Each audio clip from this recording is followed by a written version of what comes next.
I have a lot to say in today's guest, George Harrison, and particularly Crackerbox Palace. It's a fun video, uplifting. You're going to love it.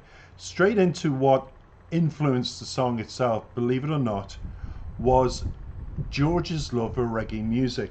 And I am going to do a very special thumbnail for this particular video to showcase a picture I came across with George Harrison shaking hands with Bob Marley in 1975, everybody. And what it said with the picture was, it was a meeting of musical geniuses, George Harrison, the ex-Beatle, and Bob Marley, the Jamaican artist who brought reggae music to America. It occurred backstage at the Roxy Theatre in Los Angeles as Bob was getting ready to do a show. The two reportedly indulged in a bit of chit and chat and some mutual admiration. Like his good friend Eric Clapton, who would end up, well, we'll not get into that. Harrison was a fan of Marley's, and of course everyone knew the Beatles, even kids in Trenchtown, the impoverished neighborhood of Kingstown, Jamaica, where Marley grew up. So that's going to be the premise for my special thumbnail for this particular video. As regards the video itself, this is what it says. Continuing this theme and love that George had since meeting Bob Marley, he wanted to infuse that into his music somehow, and he came up with the idea that Chatterbox was as near as he was going to get, Chatterbox Palace, to the whole thing of reggae music. According to the book George Harrison on George Harrison Interviews and Encounters, George was enamored with reggae. He thought Bob Marley was an incredibly talented artist performer. George felt Marley moved on stage as if he were in a dream, and George admired this style of performance and went to see Marley live multiple times. He even compared reggae to the music of the Beatles. He quoted, "It's like the hardest thing really to play right," he said. "I decided a few years ago that the way it must have evolved, or the way it could have evolved, was that they were probably copying rock and roll, or copying the music of the 60s, like we were, like a lot of the stuff we did. We tried to do other things like people, but we could never do it right, and it turned into something else." And I think that's how reggae, they were sort of doing their own version of what they thought everybody else was doing, and it turned into reggae. That was his thoughts. Now, George Harrison wanted this hit Crackerbox to sound like reggae. George subsequently said he tried to make a reggae song of his own. "I've tried a couple of times," he continued. "I must say I'm not too serious, but I've tried to make a tune into like a reggae feel. Crackerbox Palace," he recalled, "was the nearest I got. But like I say, it's harder than it appears, everybody," George added, "and the one thing I liked about is the drum sound they always get, like the high vocalizers, timbalay like Phil, ta-tang-tang, the tom-tom-toms, fantastic," he says. Now, the way the world reacted to the song Crackerbox, and George saying he loved Bob Marley and he hoped there'd be some kind of an influence in the song that people would pick up on, was this: "Whether it's truly reggae or not," quoted one critic, "Crackerbox Palace became a hit." The song peaked at number 19 on the Billboard Hot 100, lasting on the chart for 11 weeks. Since George was not as much of a chart juggernaut as John Lennon or Paul McCartney, Crackerbox Palace is one of the Quiet Beatles' more popular songs. So there you go. The song's parent album, 33 and a third, peaked at number 11 on the Billboard 200 and lasted on the charts for 21 weeks. On the other hand, Crackerbox Palace was not a hit in the United Kingdom. The official charts company reports the song did not chart in the UK. Despite this, 33 and a third peaked at number 35 in the UK, the album, and remained on the chart for 4 weeks. Even if it's not as famous as I Shot the Sheriff or Exodus, Crackerbox Palace remains an interesting attempt by a former Beatle to mimic reggae. Let's listen, enjoy, and then I've got one more fact after about the palace and the influence of why it was filmed where it was filmed. Take it away, George Harrison.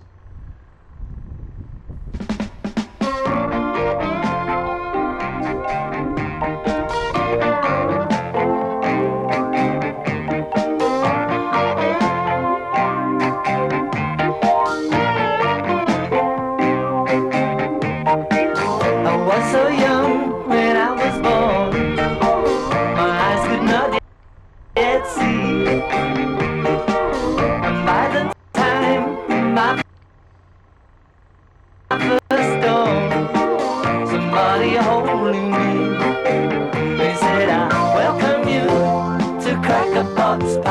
Palace, we've been expecting you. You bring such joy in Crackerbox Palace. No matter where you roam, no our love is true.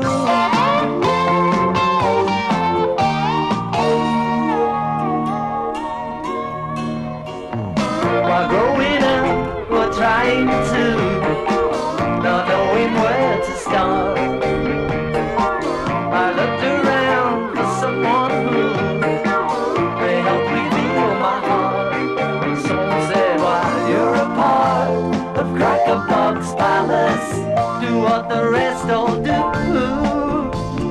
Don't face the fact that Crackerbox Palace may have no other choice than to deport you.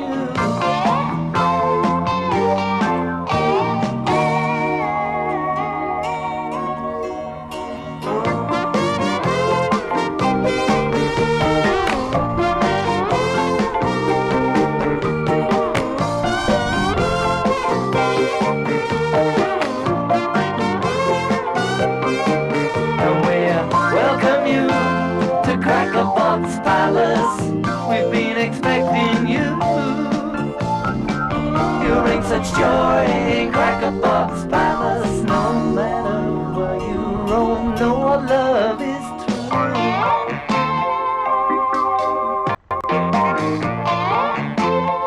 It's true, it's true.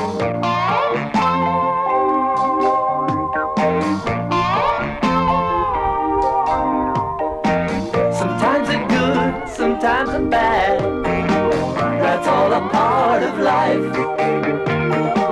I'm standing in between them all. I met a Mr. Cripe, and he said, I welcome you to Crackerbox Palace.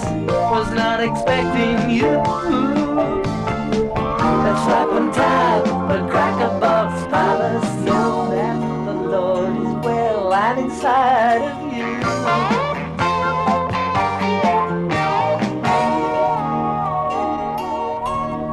And we welcome you to Crackerbox Palace. We've been expecting you.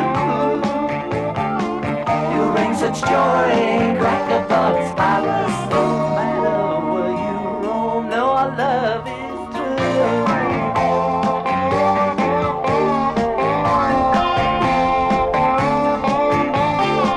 You bring such joy in Crackerbox Palace. No matter where you roam, no our love is true.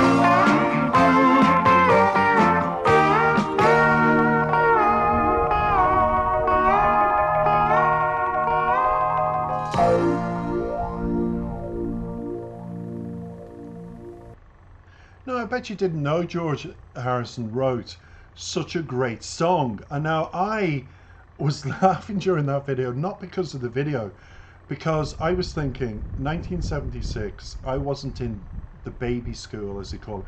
I was in England, and there's the baby school, the middle school, and the big school. And you went to the baby school from the age of 4 to 6, and the middle school from 6 to 11. No, 10. Was it 10? 10. And then the big school from 11 to 16. Or 18 if you wanted to study further. But it just reminded me, my God, the video was so fresh. Sorry for the hiccup in the beginning, but come on. It's a very old video. I'm replaying it, and it's touch and go, but the quality was excellent thereafter. I really enjoyed it. And to think that wasn't a hit in the UK. Wow. And it was a good hit in America. Fair play to you Americans, you got great taste. Because at the time I'm trying to think, 1976 was soul music, there was a lot of disco music era.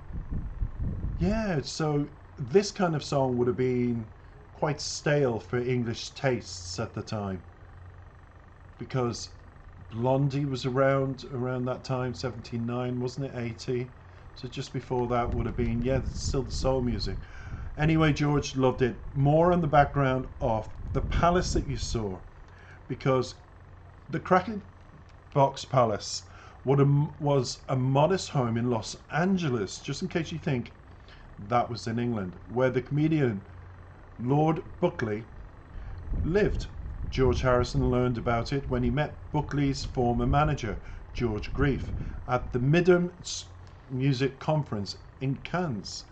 They got talking, and Greif, Greif, told Harrison about the Crackerbox Palace, and Harrison, who could spot a song title when he heard one, wrote that phrase down on a cigarette pack and later turned it into a song. So you heard it here, folks. See, when I bring you facts and figures. And he made sure to mention George Greif in the lyric. Now, some people say George Greif, but I think it's properly pronounced Greif. And there's a German influence in that. He put, "I met Mr. Greif and he said, I welcome you to Crackerbox Palace." After writing the song, Harrison started referring to his Friar Park estate, a 120-room neo-Gothic mansion, as the Crackerbox Palace, which is where the song takes place. Harrison lived at the estate from 1970 until his death in 2001. The song was mainly a vehicle for a Madcap music video, which was directed by Eric Idle of Monty Python fame, shot at Friar Park. His famous gnomes that adorn the grounds are portrayed by costume actors, as you've seen in there. And future Rutel Neil Innes played the nurse pushing Harrison in a pram in the opening scene. George's future wife, Olivia Ayres, plays one of the scantily dressed women standing next to his bed. Yeah, making sure, keeping an eye on him. Harrison made elaborate videos for 2 other songs on the album as well, True Love and this song. And MTV didn't launch until 5 years later, but Harrison made a deal to have this song and Crackerbox Palace air on Saturday Night Live when he split musical guest duties with host Paul Simon in a second season episode that aired November the 20th, 1976. Now, Harrison's line, "It's two," was lifted from the movie Blazing Saddles. It's a line spoken by Madeline Kahn about what she had heard about black men. George loved offbeat comedies like that. Harrison was going for an island reggae feel on the song, but with Marie Bass, played by Emily Richards, instead of steel drums. George Greif's cousin, Eric Greif, told Songfacts, because this is where the information comes from, thank you Songfacts, George was aware of the song and was very proud that Harrison had influenced the story in Crackerbox Palace. The big coincidence is that George represented Lord Buckley, a hero of Harrison's, and that sparked the friendship and interaction that Harrison memorialized in the song. So that's all the facts and figures, where it was filmed, what it was about, why it was influenced, where the title came from, everything that you have. Do we really need to go into the lyrics? And I'm going to keep an eye on this video to make sure that we have time. I can quickly just do a minute summary. But I think today it's more of a bio. And I would like to throw in this for the last 2 minutes. Things that stuck out to somebody when they read an article about Friar Park, where George Harrison lived, brought a fan around 1977, and she was called Angela, and there was pictures taken of George and Angela, and her name was Angela Krischer, and she had done a drawing for him, and he brought her on stage, and she asked if she could take her dogs. And everybody was shocked because he said yes, and the dogs went running around the grounds, peeing on the trees, doing the normal things dogs do. And the things that stuck out to people who were taking pictures of her meeting her idol George was this: the lack of security at the time. Wow, they say. George's dad lived on the same property as him, and he hadn't seen, listen to this, his son in 8 months, and hadn't talked to him in 3. The question is, how does that even happen? Who brings their dogs to George's house and allows them to pee on George's tree? Angela did. Questions posed for photographs and talk to her. He was really good with his fans on an intimate basis, they say. George calling his beloved Olivia Livy. Never heard of that before, but I have to say it's adorable. The detail of Friar Park kitchen was in some of the pictures, and he just walked around showing this young girl everything. George talks about people running out to buy Elvis records right after his death, and that is exactly what people did right after George unfortunately passed away. And it says here, welcome to Crackabog Palace. And the girl that visited him was a girl called Angela Rennie, who had leukemia. And one of her lifelong dreams was to meet George. And Angela's mother and some of her friends wrote letters to George's brother Harry, who lived at Friar Park, and talked to George's office in London to see if George was consent to even the briefest of visits with Angela. George was moved. He sent word back that he would see her during August, that his office would notify her to come down to London for a meeting. Everything was arranged. Angela and her friend Maura went off to London in mid-August. The article was a combination of three sources: a letter, a tape by Angela, the actual tape conversation during her visit with George, and One Sweet Dream Came True Today, which appeared on an issue in a paper with a little help from my friends. Oh, the Beatles song, my God. We would like to thank Angela and Pat Simmons for their help with putting that article together at the time, and for me to be able to share it with George Harrison fans as well. So no lyrics today, we don't need them. They will be in the description below. But I hope you enjoyed the background to Crackabog Palace that wasn't a hit in the UK, was elsewhere, but justifiably deserved to be on my channel to share this wondrous information with you. And if you liked it, I've got lots more bios on my channel, so come on, comment, like and subscribe. Have a wonderful this side, it's a sunny evening. May the sunshine always shine on you all. Take care.